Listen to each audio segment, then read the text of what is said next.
Muy buenas noches, todas las que están aquí conmigo en vivo y también las que están mirando la grabación. Muy buenas noches. Estamos en lección 4 de nuestro curso El Dios verdadero, casi a la mitad. Gracias al Señor. Entonces, en las lecciones anteriores, amigas, hemos visto con claridad la obra redentora de Jesús. Y espero que eso haya fortalecido su confianza en que nuestra salvación se basa completamente en lo que Él hizo por nosotros. Damos gracias a Dios por eso y por eso tenemos paz que sobrepasa todo entendimiento. Hoy día vamos a estudiar la humillación de Jesucristo y también la exaltación de Jesucristo. Y al final de la lección de hoy vamos a hablar sobre los que están en contra de Jesucristo, los que deseen tomar su lugar o que deseen estar en contra de la salvación por la fe en Jesucristo. Entonces, ahí vamos hoy día, queridas. Pero primero, como siempre, oramos. Oramos.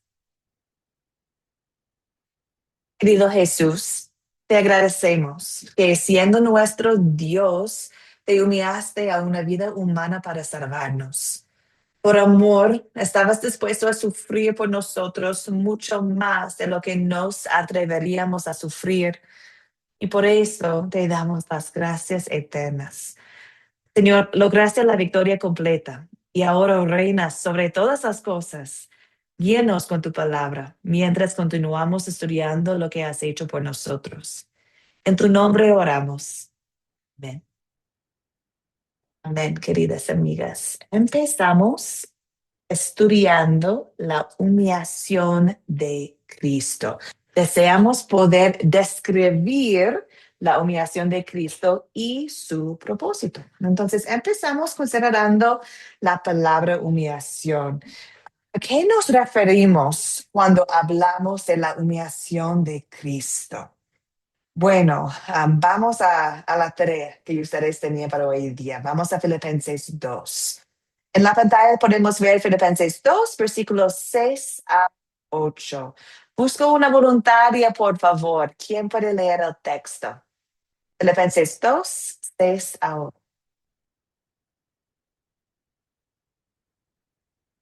Gaby, gracias, amiga. Adelante. Ok, Filipenses 2:6-8. ¿Quién, siendo en forma Dios, no estimó el ser igual a Dios como cosa a que aferrarse, sino que se despojó a sí mismo y tomó forma de siervo, y se hizo semejante a los hombres, y estando en la condición de hombre, se humilló a sí mismo y se hizo obediente hasta la muerte y muerte de cruz? Amén. La palabra de Dios. Muchas gracias, querida. Aquí tenemos la descripción de la humillación de Cristo. Y cuando hablamos de la humillación, no usamos esta palabra como está usado hoy en día. Muchas veces pensamos en la humillación como algo que recibimos de otras personas. Pero aquí podemos ver que en la humillación de Cristo, Cristo mismo se humilló. Cristo mismo se rebajó a sí mismo para poder salvarnos. La humillación de Cristo significa que Él decidió no usar uso pleno de su poder, uso pleno de su gloria. Decidió no usarlo para poder vivir y morir en nuestro lugar de una manera humilde. No dejó de ser Dios, siempre es Dios, solo decidió por amor no aferrarse al pleno uso de sus atributos divinos porque quería salvarnos.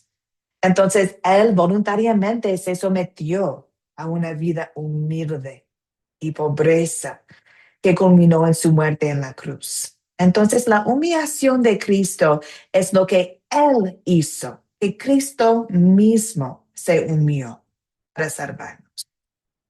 Deseamos ver exactamente cómo lo hizo.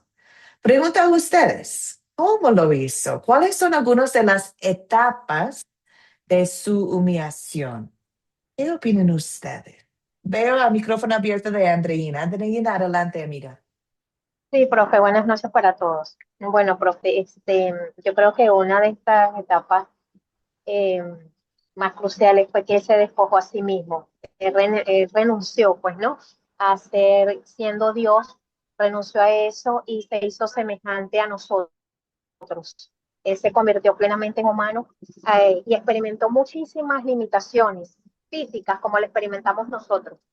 Y bueno, no basta decir que aparte de todo el dolor que sufrió, la humillación, la vergüenza, el hambre, o sea, no sé cuántas cosas más pasarían por su mente en ese momento porque nosotros como humanos, ¿no? Y sin embargo, él prefirió despojarse de todo eso y ser obediente hasta la muerte, cosa que nos cuesta muchísimo a nosotros llevar esa sumisión este, constantemente y fielmente hasta cumplir la voluntad de Dios. Y sin embargo, Él ya lo hizo por nosotros y bueno, aquí lo estamos describiendo en esta clase. Gracias, Excelente, profesor. excelente, excelente. Muchas gracias, amiga. Sí o sí se unió a lo largo de su vida en esta tierra, se sumió al cuerpo humano, a dormir, a caminar, a tener sed, a tener hambre, a las cosas que vivimos nosotros. Él decidió vivir como hombre en este mundo. Es una etapa de su humillación. Excelente, amiga. Anita, adelante. Buenas noches. Sí, o sea, lo que decía la hermana, en verdad, o sea, solamente puedo decir que, o sea, él como Dios, siendo Dios, se despojó de su divinidad y vino acá a la tierra y en verdad, como usted dice, o sea, fue humano, sintió el dolor, sintió la humillación, el rechazo y por último la muerte en la cruz. Pero como decía en el video, porque él mismo, o sea, voluntariamente, o sea, sufrió la pobreza, el rechazo, pero solamente por salvarnos, porque nosotros necesitábamos de ese Salvador. Y siempre yo digo y sé orar, ¿no? Que de verdad Dios no se bajó de la cruz, no por los clavos que estaban, que le clavaron, sino por amor a nosotros. Eso, profe. Amén, Anita, muchas gracias. Y es súper importante recordar que en su vida en este mundo sigue siendo Dios, es Dios. Simplemente no eligió usar pleno uso de su poder. Y lo que dijiste sobre la cruz es un punto importante que Dios Todopoderoso podría bajar de la cruz sin problema, pero Él eligió morir en la cruz en nuestro lugar. Esta es una etapa bien importante de su humillación hasta la cruz. Muy bien. María Fernanda, adelante. Sí, Jesús se humilló al tomar forma de siervo, porque él vivió para servir, no para ser servido, y esto lo podemos ver en Marcos 10:45. También podemos ver que actuó como siervo al momento de lavar los pies de los discípulos, ya que esta actividad estaba designada específicamente para los siervos de la casa, no para los señores. Era una actividad incluso considerada denigrante. Entonces, él al lavar los pies nos está mostrando que su identidad era como de un esclavo, de servir a la humanidad.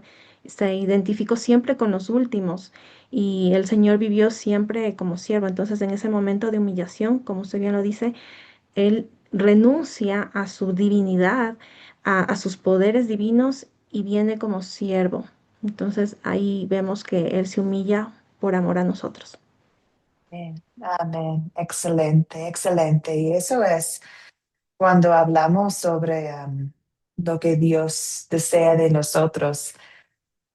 Podemos ver en Jesús, wow, el amor increíble que mostró, no solamente en la cruz, pero con su vida, sirviendo a otros.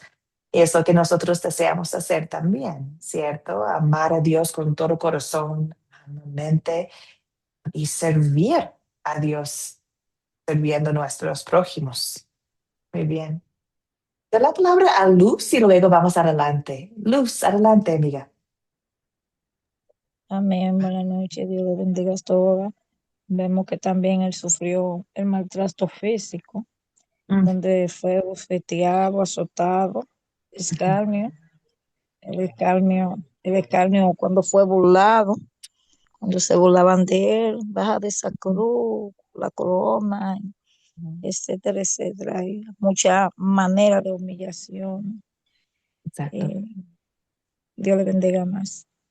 Exacto, muchas gracias. Y en lugar, cuando recibió todas esas burlas, todas esas personas a su alrededor que querían matarle, ¿qué hizo Jesús? Decidió no usar su poder para poder salvarnos, para morir en nuestro lugar. Entonces, la humillación de Cristo encontramos en muchas partes de su vida. Algunas etapas más importantes son su concepción. Dios es omnipresente, existe en todas partes, llena todo el universo, pero Dios Hijo escogió no hacer uso pleno de este atributo para salvarnos. Se hizo tan pequeño que cabía en el vientre de María. Increíble, ¿no? También en su nacimiento, en su pobreza. Dios es dueño de todas las cosas. Sin embargo, Dios Hijo se humilló a nacer en un pesebre, vivir en las circunstancias más pobres. Dice Lucas 9 que el Hijo del Hombre no tiene dónde recostar la cabeza. No vivió de una forma rico en este mundo, no. También podemos ver que Jesús creció desde bebé hasta un hombre. Entonces, siendo omnisciente, él creció en aprender como un humano en la palabra de Dios, creció con su cuerpo también. Dios no cambia, pero Jesús dejó eso, sus atributos, algunos atributos divinos para crecer como hombre. También lo vemos en su sufrimiento, como ustedes han dicho, ¿cierto? Podría usar su omnipotencia, su poder, pero eligió morir en nuestro lugar. Y en su muerte también, Dios es el autor de la vida. Creó el mundo, creó nosotros. Es el autor de la vida. Sin embargo, se humilló y en Jesús experimentó una muerte real para salvarnos. Entonces, la humillación de Cristo es increíble. Tal vez cuando vemos imágenes del pesebre de Jesús, del nacimiento de Jesús, pensamos, "Ay, qué lindo", pero olvidamos, eso es Dios creador todopoderoso. ¡Wow! Es un contraste impactante verlo indefenso al nacer, incapaz de alimentarse por sí mismo. Es su humillación en nuestro lugar. Entonces, eso nos da mucho consuelo, amigas. Encontramos consuelo en su humillación y ustedes ya lo han dicho. ¿Por qué lo hizo? Por nosotros, para mí, para ustedes, para Amelia, para Margarita, para Nancy, Neymar, Elvia, para cada uno de ustedes. Por esto llegó a este mundo. Y tenemos acá un versículo que la hermana compartió antes de Marcos 10:45, que el Hijo de Hombre vino para ser servido, no vino para ser servido, sino para servir y para dar su vida en rescate por muchos. Segundo Corintios 8:9 dice que, pues ustedes ya conocen la gracia de nuestro Señor Jesucristo, que por amor a ustedes, siendo rico, se hizo pobre. ¿Para qué? Para que con su pobreza ustedes fueran enriquecidos. Entonces hay mucho consuelo en la humillación de Cristo. ¿Por qué? Porque ahí vemos su amor inmerecido. Inmerecido. Bueno, amigas, ¿cuáles son sus preguntas o comentarios sobre la humillación de Cristo?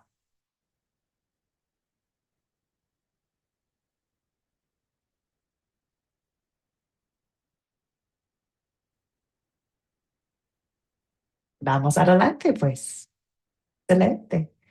Entonces, considerando su humillación, también debemos considerar su exaltación.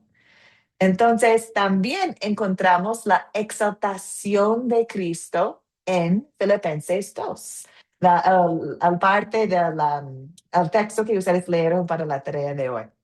Voy a compartir con ustedes solamente un versículo, pero vamos a ver más versículos más adelante sobre su exaltación. Busco una voluntaria, por favor. ¿Quién puede leer Filipenses 2:9? Vamos, amigas. Gracias por las manos. Amelia, Amén. adelante. Amén. Bendiciones, hermana. Dice Filipenses 2:9, por lo cual Dios también lo exaltó hasta lo sumo y le dio un nombre que es sobre todo nombre. Yes, Amén. yes. Ahí encontramos su exaltación. Bueno, cuando hablamos de la exaltación de Cristo, estamos hablando de cómo Dios, hombre, volvió a hacer pleno uso de su poder y su gloria celestiales. Es decir, que Jesucristo volvió a usar todo su poder. No es decir que no era Dios antes no, es simplemente que decidió ya de nuevo utilizar pleno uso de su poder.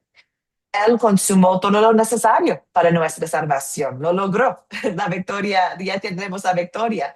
Y ahora está coronado de poder, de gloria.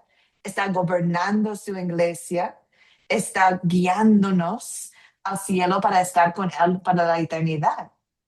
Entonces, Jesucristo sigue siendo nuestro hermano, nuestro Salvador, pero ahora ha retomado plenamente la función y el uso de sus atributos divinos por nosotros. Está reinando por nosotros. Entonces, ahora vamos a ver las etapas de su exaltación, porque hay algunos. ¿Qué opinan ustedes? ¿Cuáles son algunas de las etapas de la exaltación de Cristo? Andreina, adelante.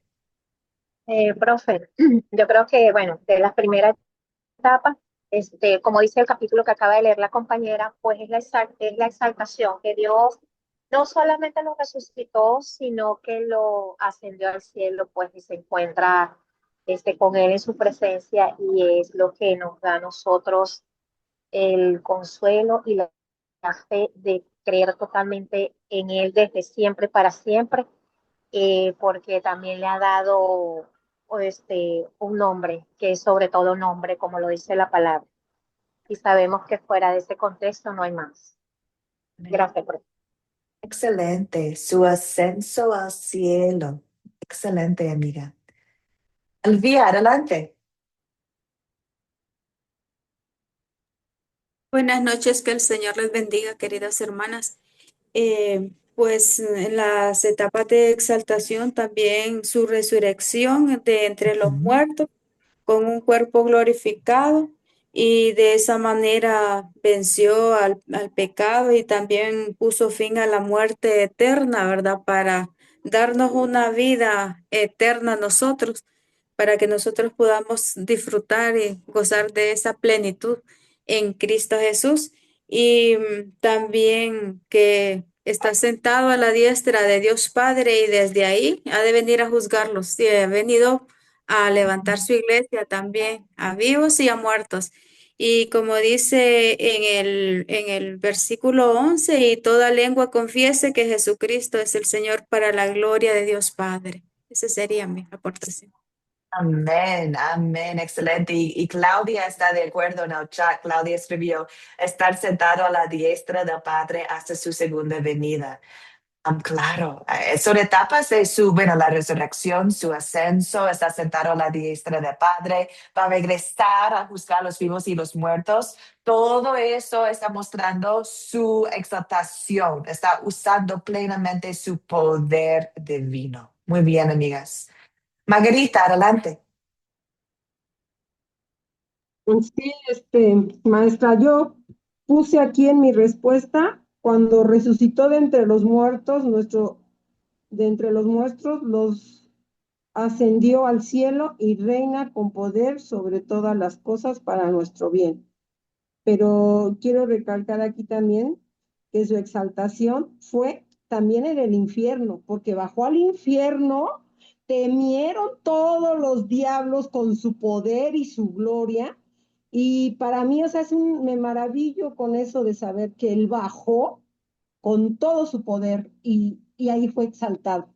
En el infierno fue exaltado el Señor Jesucristo. Amén. Gracias. Excelente, Margarita, excelente. Vamos a ver eso con más profundidad ahorita, pero exactamente.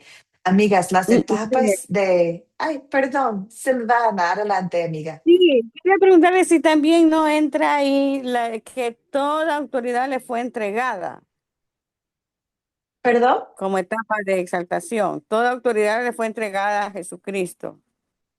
Sí, sí, claro, es que eso es lo que Jesús dijo a sus discípulos, ¿cierto? Que toda la autoridad, sí, claro, pero cuando hablamos de eso, bueno, es complicado, yo creo que sí, porque eso muestra su divinidad, ¿cierto? Que es todopoderoso. Pero no es tanto una etapa, porque siempre tiene toda la autoridad, Jesús, Tienes razón, ¿cierto? Siendo Dios. no es Entonces, una por eso etapa, no sí. es una etapa, pero sí muestra su divinidad. Gracias, profesora. Gracias, querida. Bueno, y creo que ustedes han mencionado todo. Felicitaciones. Vamos a hablar más sobre este punto, pero primero, 1 Pedro 3:19 menciona que Jesús descendió al infierno para predicar a los espíritus allá, para decirles con todo poder, para decirles, para proclamarles su victoria sobre el diablo. Vamos a hablar más sobre este punto en un minuto. Luego, su resurrección con todo poder resucitó de los muertos por la gloria de Dios Padre. También su ascenso al cielo fue recibido en el cielo y se sentó a la diestra de Dios. Entonces, su reinado a la diestra de Dios Padre es un punto importante, una etapa importante de su exaltación. También su venida para juzgar a los vivos y a los muertos. Pues Él es el que Dios ha puesto por juez, entonces tiene todo el poder. Aquí podemos ver la exaltación de Cristo. Vamos a ver el primer punto ahorita porque es un punto un poco más desconocido. Entonces, su descenso al infierno. En 1 Pedro 3, versículos 18 a 19, menciona lo que hizo Jesús después de su muerte. Dice acá, porque también Cristo padeció una sola vez por los pecados, el justo por los injustos, para llevarnos a Dios, siendo a la verdad muerto en la carne, pero vivificando en espíritu, y en cual también fue y predicó a los espíritus encarcelados. Espíritus encarcelados se refiere claramente a los que están en el infierno. Es una expresión que está usada en otras partes de la palabra de Dios, como Judas 6 y 2 Pedro 2:4, cuando hablan de los arrojados a prisiones de oscuridad. Entonces, amigas, sabemos que Él descendió para proclamar, para predicar a los que están en el infierno, a los espíritus encarcelados. Es decir, hablar con los que murieron sin fe.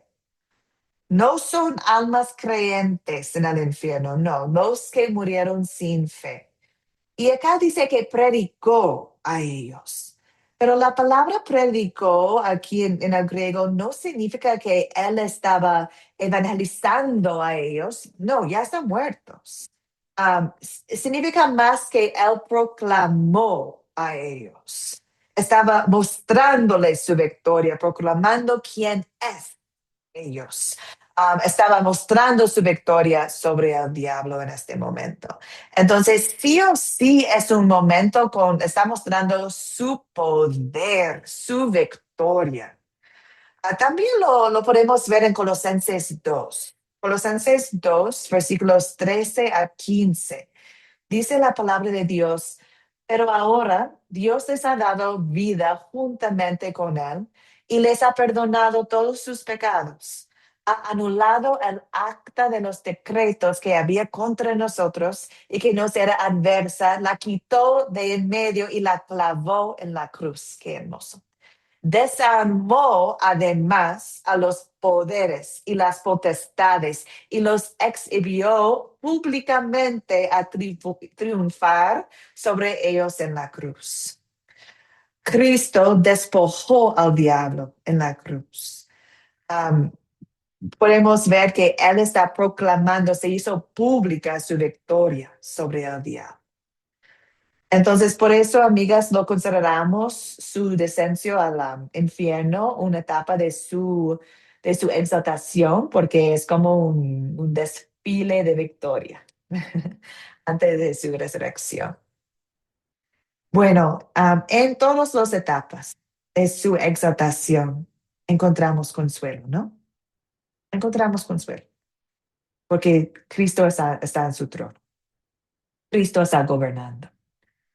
Cristo está actuando, como hemos visto, como abogado ante el Padre para nosotros. Cristo va a regresar. Entonces, tenemos consuelo en el gran poder que tiene nuestro Señor resucitado. Por eso decimos, como lo que está en Filipenses 2, 9 a 11, que Él, bueno, aquí voy a leerlo directamente de la palabra. Aquí dice, por lo cual Dios también lo exaltó hasta lo sumo y le dio un nombre que es sobre todo nombre, para que en el nombre de Jesús se doble toda rodilla de los que están en los cielos y en la tierra y debajo de la tierra, y toda lengua confiese que Jesucristo es el Señor. La gloria de Dios. Dios exaltó a Cristo para asegurarnos que Él es verdaderamente nuestro Redentor. Su exaltación confirma, sella que su misión fue cumplida. Consumado es. Consumado es. Amigas, ¿cuáles son sus preguntas o comentarios sobre la exaltación de Jesucristo? María Fernanda, adelante. Sí, yo quería acotar un poquito sobre la diferencia que hay entre victoria y triunfo. Creo que es importante porque muchas veces malentendemos estos términos. Entonces, la victoria ocurre en el acto redentor mismo, es decir, en la cruz Cristo vence, aunque parece vencido, pero ahí es el acto de la victoria y ocurre una sola vez y para siempre. Mientras que el triunfo es la exhibición pública de esa victoria ya lograda. Por eso es que Jesús baja y proclama su victoria, proclama, el triunfo a estos espíritus encarcelados. El triunfo no crea la victoria, simplemente la anuncia. Un ejemplo para hacerlo más claro es cuando nuestros países o nuestras ciudades han sido libertadas. El día que lo libertan es el día de la victoria y cada año la fiesta de conmemoración de esa libertad es el triunfo. Entonces, la una es la victoria y la fiesta que viene después, cada año, cada festividad es el triunfo. Entonces, Cristo venció en la cruz y hoy y todos los días y cada segundo de nuestra vida tenemos que estar proclamando el triunfo. Hermosa, hermosa. Ya, estaba tomando notas porque voy a agregarlo a mis notas para la próxima vez cuando enseño este curso, amiga. Muchas gracias. Qué hermoso, ¿no? Muy bien. ¿Alguien más? Claudia escribió, al consuelo que me da saber cuánto amor tiene para todos nosotros, que soportó humillación y su muerte para salvarnos y luego resucitó para seguir cuidándonos. Amiga, gracias por escribirlo. Bueno, amigas, entonces con eso hemos estudiado en 3 lecciones Jesucristo, nuestro Salvador. Entonces, ahora para terminar nuestro estudio enfocados específicamente en Jesucristo, vamos a hablar sobre los que están en contra de Jesucristo. vamos a identificar qué significa anticristo y comprender cómo se opone a Cristo y a su obra de salvación. Hemos aprendido cómo Cristo nos salvó y ahora vale la pena considerar los que están en contra de esta verdad. Entonces, vamos a hablar sobre el anticristo. Y el anticristo, gracias a Dios, hay algunos textos en la palabra que va a guiarnos en esa discusión. Primero, queremos entender bien la palabra, anticristo. La palabra anti puede significar contra o en lugar de. Entonces, el anticristo es alguien que se opone a Cristo, está contra Cristo, a tratar a tratar de tomar su lugar. Desea estar en lugar de Cristo. Es un tipo de falso Cristo. Entonces, cuando consideramos anticristo, es cualquier persona, enseñanza que está contra Jesús, nuestro Salvador, o es alguien que desea tomar su lugar. Entonces, ahorita vamos a ver los textos de 1 Juan y también de Tesalonicenses, donde nos enseña sobre los anticristos y el anticristo. Entonces, vamos a estudiar sus palabras para poder comprender mejor esta amenaza a la verdadera fe y cómo respondemos a esta amenaza. Entonces, empezamos con 1 Juan. Bueno, en la palabra tengo 1 Juan 2, 18 hasta 19 y también versículo 22. Busco una persona, por favor, que puede leer el texto en la pantalla. Aquí tenemos una introducción a qué es anticristo. Por favor, ¿quién puede leerlo? María Fernanda, gracias, amiga. En primera de Juan 2, 18, 19, 22. Hijitos, han llegado los últimos tiempos y así como ustedes oyeron que el anticristo viene, ahora han surgido muchos anticristos. Por esto, sabemos que han llegado los últimos tiempos. Ellos salieron de nosotros, pero no eran de nosotros. Si hubieran sido de nosotros, habrían permanecido con nosotros, pero salieron para que fuera evidente que no todos son de nosotros. ¿Quién es el mentiroso, sino el que niega que Jesús es el Cristo? Este es el anticristo, el que niega al Padre y al Hijo. Amén. La palabra de Dios. Muchas gracias, querida. Entonces, Juan acá está hablando sobre los últimos tiempos y notamos que ya estamos en los últimos tiempos. Así es como hablan Dios por los autores del Nuevo Testamento. Han llegado ya los últimos tiempos después de la muerte y resurrección de Cristo en este mundo y ya han surgido muchos anticristos, dice Juan. Entonces, incluso en sus tiempos había ya muchos anticristos. Él dice que ellos salieron de nosotros. Es decir, que salieron de los cristianos, de los apóstoles, pero no eran de ellos, no eran de nosotros, dice Juan. Entonces, aquí podemos ver que el anticristo, los anticristos, formaban parte de la iglesia, pero enseñaban algo contrario, negando que Jesús es el Cristo. Entonces, cuando hablamos de anticristos, estamos hablando sobre cualquier persona, enseñanza o sistema que pretenda ocupar el lugar de Cristo o está directamente en contra de Cristo. Como cristianos, creemos que Jesús es nuestro único salvador de pecado. Sabemos que su muerte en la cruz pagó completamente el precio de nuestros pecados. No podemos agregar nada a lo que Él hizo. Él ya lo hizo todo. Entonces, cualquier enseñanza que pretenda reemplazar lo que Cristo ya hizo, o cualquier enseñanza que desea agregar algo a la obra de Cristo, la obra consumada, actúa en el espíritu de anticristo. ¿Por qué? Porque está desviando la atención de Cristo como el único mediador entre Dios y los hombres. Por eso el diablo obra mucho por el espíritu de anticristo, porque el diablo no desea que seamos salvos y somos salvos por la fe en Cristo. Entonces, es una amenaza grave y es una amenaza que existió en los tiempos de Juan y también existe hoy en día. Entonces, ahora queremos ver, bueno, después de mencionar el espíritu de anticristo, podemos ver también que en la primera parte de este texto, Juan habla sobre un enemigo singular. Dice que ustedes oyeron que el anticristo viene. Entonces, habla de anticristos, pero también habla de un enemigo singular, el anticristo. Entonces, vamos a estudiar ahorita por el segundo Tesalonicenses, que es el anticristo.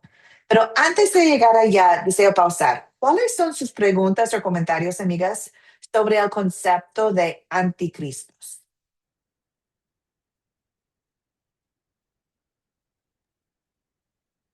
Elvia, adelante. Hermana, también se le puede llamar a Cristo, segundo de Cristo, ¿verdad? Y también que se refiere a un espíritu engañador, también a los falsos maestros o los profetas que se dicen hoy en día, ¿verdad? Que no hablan de la palabra de Dios como Él la manda, sino que ellos eh, hacen a su voluntad la palabra del Señor. Ese también puede llamársele un anticristo. Y los que niegan la divinidad de Cristo sería también. Sí, y no solamente la divinidad de Cristo, pero la verdad que Él es el Salvador, ¿cierto? Es Dios y nuestro Salvador.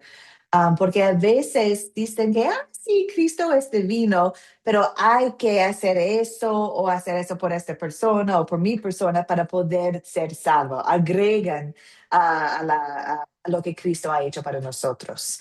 Entonces, por sus falsas doctrinas, sus falsas enseñanzas, están guiando personas lejos de Cristo, buscando la salvación por otras formas. Están en contra de Cristo como nuestro único Salvador. O también dicen que ellos mismos son los salvadores. O ellos mismos son la forma para llegar a la vida eterna. Había una otra mano, pero se bajó. Entonces, no sé si alguien más tiene una pregunta o no. Quizás no. No, vamos adelante, entonces, amigas.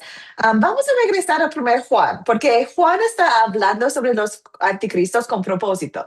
No estaba diciendo que hay anticristos. No, él tiene un propósito, desea que nosotros seamos preparados. Pero vamos a regresar a eso después. Ahorita vamos a examinar quién es o qué es el anticristo. Y tenemos más información sobre el anticristo en 2 Tesalonicenses, capítulo 2. Es un parte un poco más largo, es versículo 1 a 12, pero vale la pena leerlo porque la palabra misma nos va a enseñar qué es el anticristo. Veo la mano de Edith. Edith, adelante, amiga.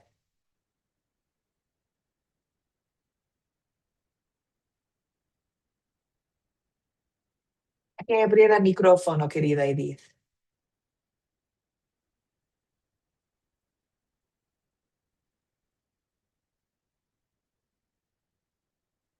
Qué pena, amiga, es que hay que abrir el micrófono que... Ahí está, adelante. Ay, no, se estiró de nuevo.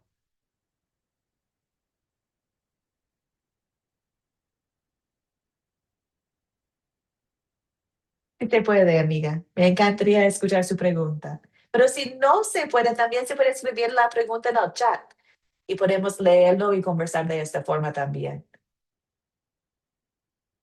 Bueno, querida Edith, vamos adelante. Espero que puedas escribir la pregunta en el chat, ¿ok? Perdón, amiga.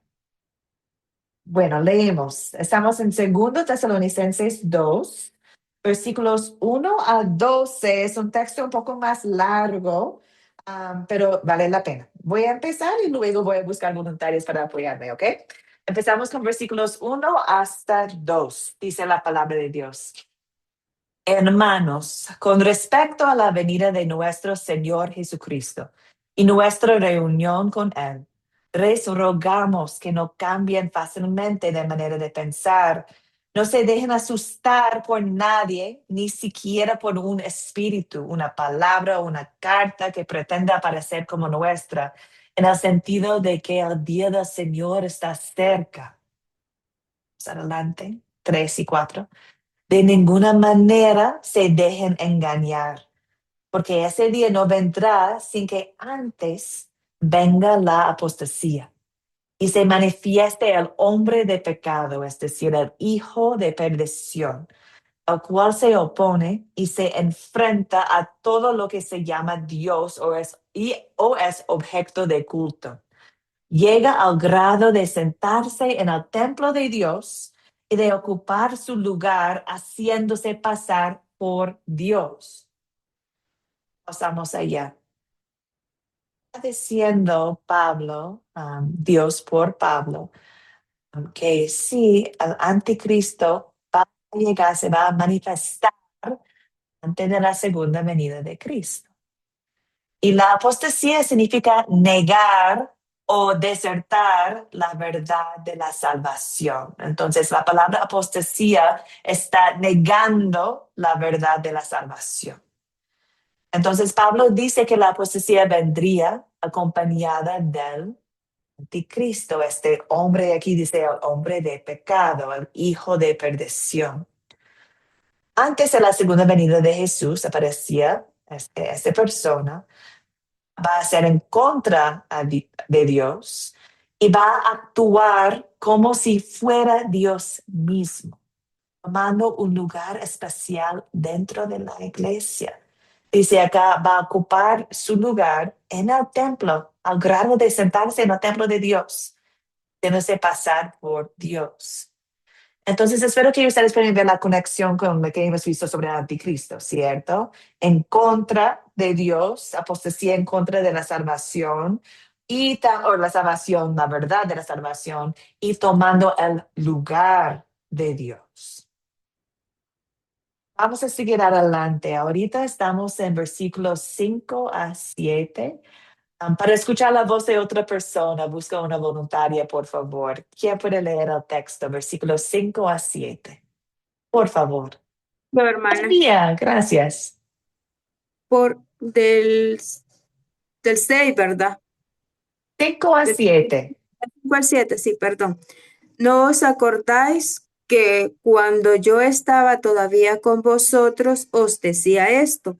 Y ahora vosotros sabéis lo que lo detiene, a fin de que a su debido tiempo se manifieste, porque ya está en acción el misterio de la iniquidad, solo que hay quien al solo que hay quien al presente lo detiene hasta que él a su vez se ha quitado de en medio.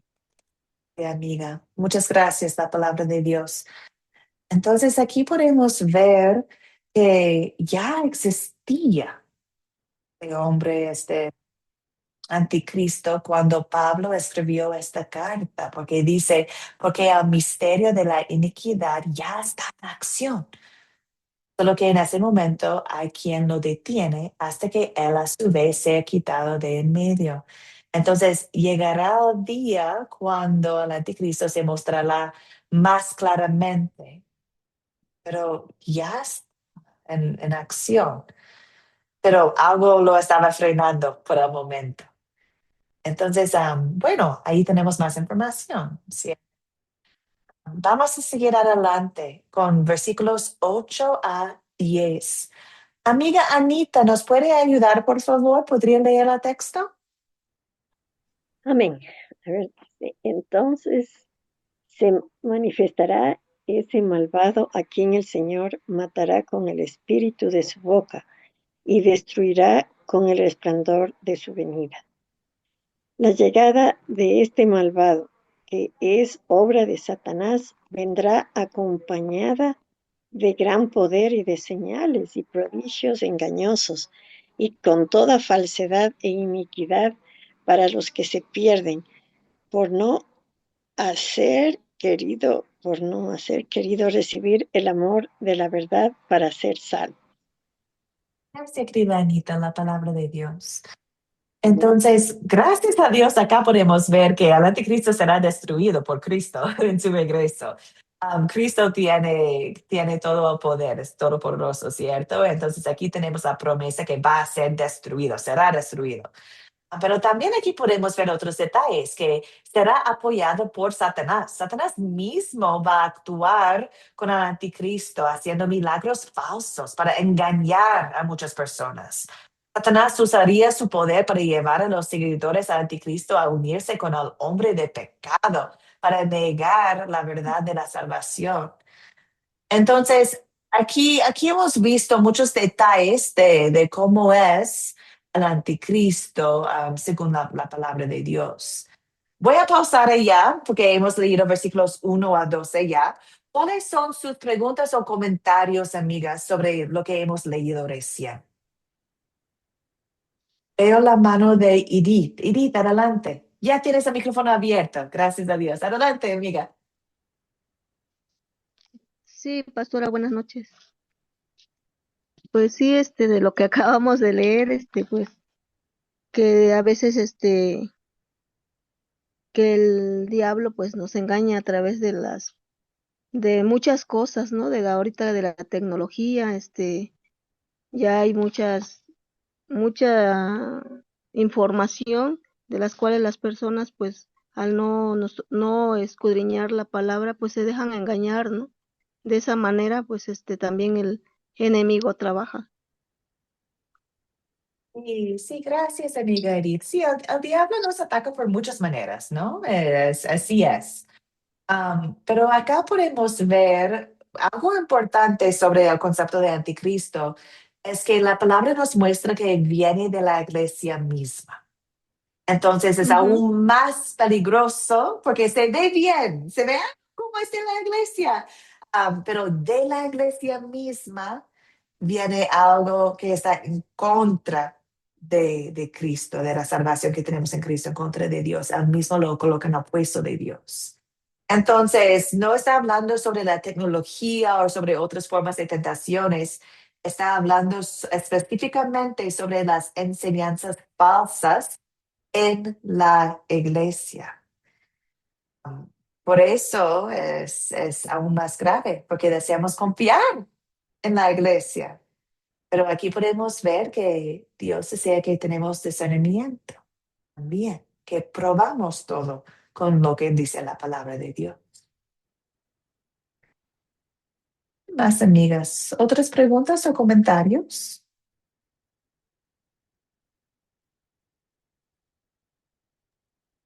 Sobre el versículo que leí de por qué ella está en acción, el misterio de la iniquidad, solo que a quien al creyente lo detiene hasta que a él a su vez se ha quitado de en medio. Al referirse a quien le detiene, estamos hablando de Dios, ¿verdad? Que Él es quien lo detiene. Pero en sí, ¿qué es lo que ya está en acción? Imagino yo, si no estoy equivocada, será lo del pecado.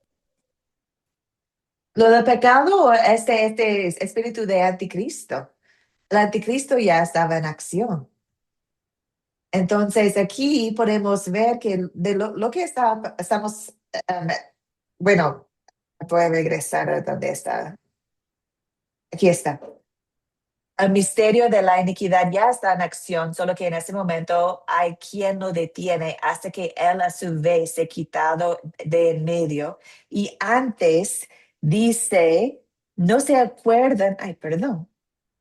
No se acuerdan de cuando yo estaba todavía con ustedes, les advertía esto, y ahora ustedes saben bien qué es lo que lo detiene, a fin de que a su debido tiempo se manifieste. Entonces, aquí podemos ver que Pablo está diciendo que ya existe, pero se va a manifestar con más claridad más adelante. Entonces, lo que dijiste antes sobre quién está deteniéndolo, claro, es Dios. Imaginamos que por su palabra, por la enseñanza correcta, ¿cierto? Estaba deteniendo esta enseñanza falsa.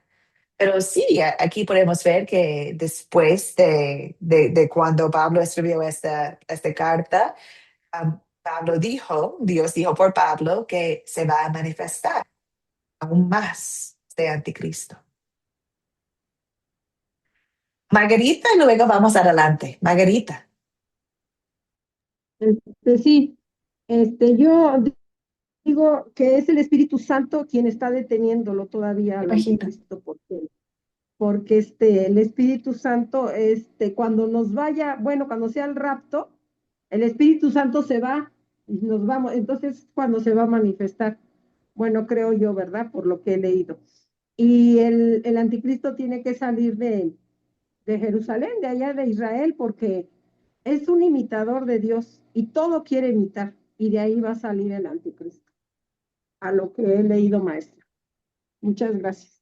Gracias, querida. Sí, hay algunas cosas para conversar porque mencionaste Jerusalén, pero no menciona Jerusalén acá en Tesalonicenses. Entonces, fijamos en lo que la palabra sí dice sobre el anticristo.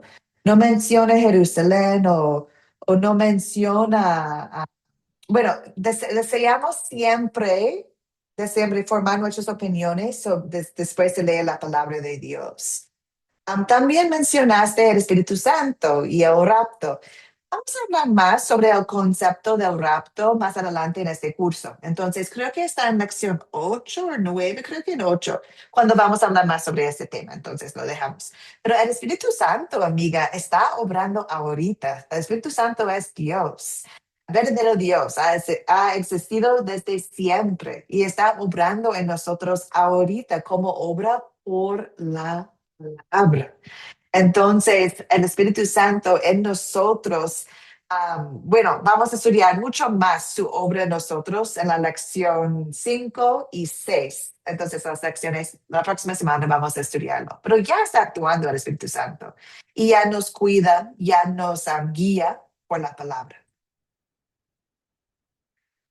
Bueno, amigas, considerando lo que hemos visto sobre el anticristo en Tesalonicenses, por los siglos, las iglesias de muchas denominaciones han fijado mucho en el puesto del papado, porque pueden notar que hay muchas cosas que están en este puesto de papado que también podemos ver en Segundo Tesalonicenses. Hay muchos anticristos en el mundo, pero las iglesias por los siglos han fijado en el papado como el ejemplo más destacado y visible del espíritu de anticristo. ¿Por qué? Pues, según la Iglesia Católica Romana, el Papa es el infalible sustituto de Cristo en la tierra. Él tiene autoridad suprema sobre la Iglesia y toma el lugar de Dios. Tiene el nombre de vicario de Dios en la tierra.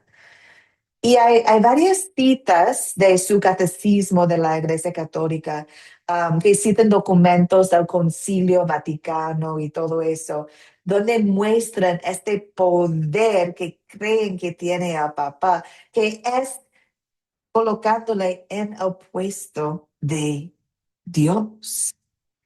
Tengo uno en la pantalla y tengo dos otros que vamos a ver, pero vale la pena leerlo porque muestra la enseñanza sobre el papado. Dice acá, el sumo pontífice, obispo de Roma y sucesor de San Pedro, es el principio y fundamento perpetuo y visible de unidad, tanto de los obispos como de la muchedumbre de los fieles. El pontífice romano, en efecto, tiene en la iglesia, en virtud de su función de vicario de Cristo y pastor de toda la iglesia, la potestad plena, suprema y universal que puede ejercer siempre con eterna libertad. Entonces, aquí podemos ver el poder, la potestad plena que la Iglesia Católica Romana cree que el papado tiene, este rol tiene. Dice que él es la cabeza del colegio episcopal, goza de esta infalibilidad en virtud de su ministerio cuando como pastor y maestro supremo de todos los fieles que confirma en la fe a sus hermanos, proclama por un acto definitivo la doctrina en cuestiones de fe y moral. Entonces, él tiene el poder, su palabra es igual o más grande que la palabra de Dios. Él mismo, dicen, confirma la fe a sus hermanos. Entonces, aunque la Iglesia Católica Romana habla sobre el perdón de Cristo, niega la redención que Cristo ganó para nosotros de forma gratuita y completa, porque enseñan que hay que obedecer al Papa. Hay que orar por medio de María, por los santos. Hay que hacer obra de penitencia. Entonces, predican Cristo, pero por el rol de papado, están diciendo que esta persona es la potestad suprema en este mundo y agregan a la obra de Cristo diciendo que hay que hacer eso y eso, eso por los santos, por María, para poder recibir la salvación. Y en el rol de papado también niegan la fe que nos justifica. Dice acá, si alguien dice que la fe que justifica no es más que confiar en la misericordia divina que perdona los pecados por causa de Cristo, o que es solo esa confianza con la que estamos justificados, sea anatema, comunicado. Entonces, aquí podemos ver que dicen que nieguen que somos salvos por la fe en Cristo. Piensen que hay que hacer algo más. Y especialmente en el rol de papado, él está sentado en la iglesia con el poder, con la potestad divino, dicen. Entonces, él básicamente está diciendo, incluso si crees en Cristo y tienes todo lo que es necesario para la salvación en él, sin embargo, es nada, todo es en vano, a menos que me consideres tu Dios, seas sujeto y obediente a mí también. Está tomando el lugar de Cristo. Entonces, no permite que las personas sean salvos solo por Cristo y por lo tanto está en lugar de Cristo. Bueno, eso es lo que las iglesias ha comentado, ha considerado por los siglos. ¿Y cómo contestamos a eso? Bueno, consideramos lo que Juan nos dijo, lo que Dios nos dijo por Juan. Cuando examinamos los anticristos o al anticristo, nuestra respuesta no debería ser que caminamos por las calles y consideramos quién es el anticristo. Él es anticristo, él es anticristo. No, esa no es la respuesta. La respuesta que Dios desea de nosotros es la unidad en la fe, en la palabra de Dios, la verdad. También discernimiento, que discernimos lo que escuchamos, que predicamos, que compartimos la verdad, que Cristo es el único camino, la verdad, la vida. Dice acá al final de 1 Juan 2, versículos 26 a 27. Les he escrito esto acerca de los que los engañan. La unción que ustedes recibieron de Él permanece en ustedes y no tienen necesidad de que nadie les enseñe, así como una unción misma les enseña todas las cosas. Y es verdadera y no falsa. Permanezcan en Él tal y como Él les ha enseñado. Dios ya nos ha dado lo que necesitamos para mantenernos firmes en la verdad. Hemos sido ungidos con el Espíritu Santo que obra, que fortalece la fe en nosotros. Contamos con la palabra clara y firme de Dios. Aferramos a la palabra clara y firme de Dios. Y cuando encontramos el espíritu de anticristo, ¿qué hacemos? Amamos a Dios, amamos nuestro prójimo y predicamos la verdad. Predicamos la verdad porque deseamos que todos sean salvos. Queridas, ¿cuáles son sus preguntas y comentarios después de estudiar al anticristo?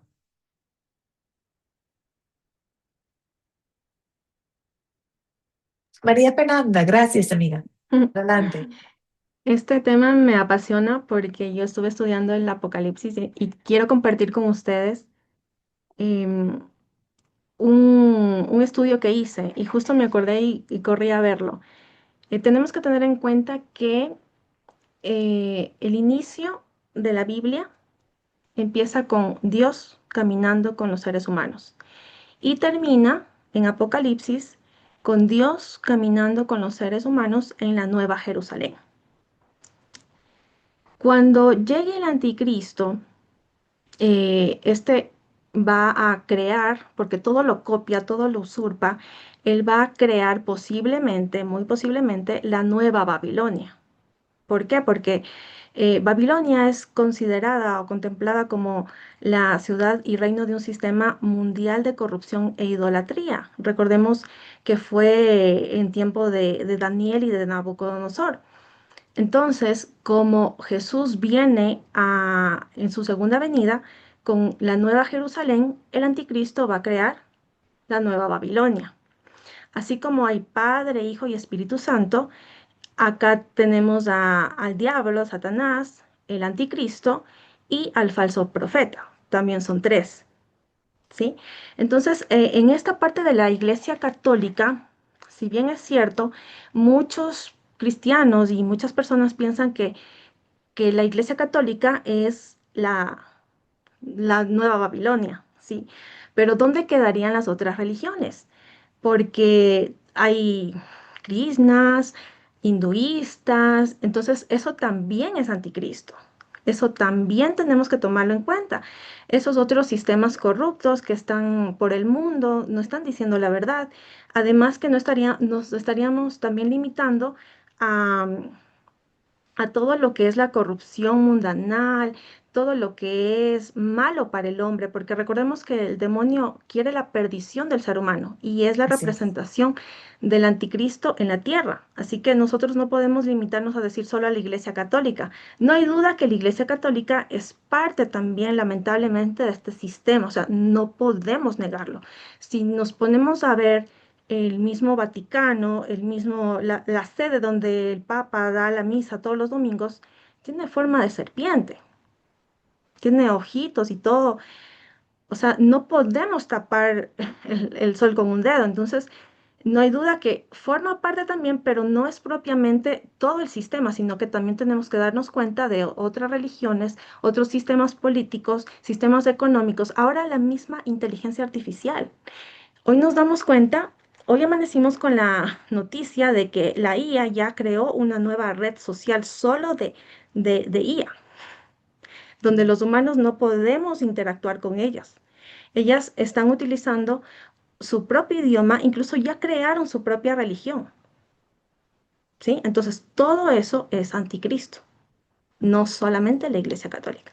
Eso quería compartir con ustedes, queridas hermanas. Excelente, querida María Fernanda. Y por eso hemos visto, pues, primer Juan, también Tesalonicenses, que habla de los anticristos, el anticristo. Hemos hablado un poquito de la historia de la iglesia cristiana y lo que piensan ellos, pero lo que dice es exactamente lo que es la verdad. Es que el punto clave no es andar pensando, ¿quién es, quién es, quién es? ¿Cómo lo hacemos? El punto aquí es que Dios está enseñándonos que sí existe, que tenemos cuidado y que permanecemos en la vid que es Cristo.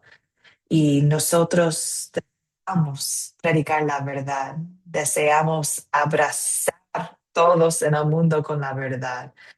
Y eso es el punto clave, ¿cierto? Que predicamos a Cristo, nuestro Salvador, a todo el mundo. Y también nos cuidamos de las falsas enseñanzas. ¿Alguien más? Regocijamos, amigas, que en la segunda venida de Cristo, conquistar al anticristo. No tiene el poder. Cristo tiene el poder. Estamos seguras en las manos de Dios. Entonces, ustedes en este curso, en sus propias vidas, cada día busquen la palabra de Dios. Ahí está la vida, ahí está el Espíritu Santo obrando en ustedes todo lo que necesitan. En este mundo, con todas las amenazas de este mundo, ya estamos en la mano de Dios. Entonces, queridas preciosas, regocijamos en lo que tenemos en Cristo nuestro Señor. Y cuando regresamos próxima semana, vamos a estudiar la obra del Espíritu Santo en nosotros. Y vamos a regocijarnos en ver cómo el Espíritu Santo nos da la fe y nos cuida en la fe y nos hace que la fe crece en nosotros. Entonces vamos a ver de nuevo cuánto Dios nos ama por el Espíritu Santo, el gran consolador. Bueno, amigas, vamos a terminar entonces. Para el proyecto final, ya lo compartí de nuevo en el grupo de WhatsApp, entonces espero que todas ya lo tienen, que todas ya están empezando. Estamos en preguntas 7 y 8. Pregunta 7. Creo en Jesucristo nuestro Señor. Describe la humillación de Cristo. No más. Cuando dices que crees en Cristo, por la palabra de Dios entendemos que se humilló Cristo. Entonces tienen la oportunidad para decir qué hizo tu Salvador. Pregunta número 8. Creo en Jesucristo. Ay, perdón, no lo escribí bien. Creo en Jesucristo nuestro Señor. Describe la exaltación de Cristo. Y además, ¿qué consuelo encontramos en la exaltación de Cristo? Especialmente en su resurrección.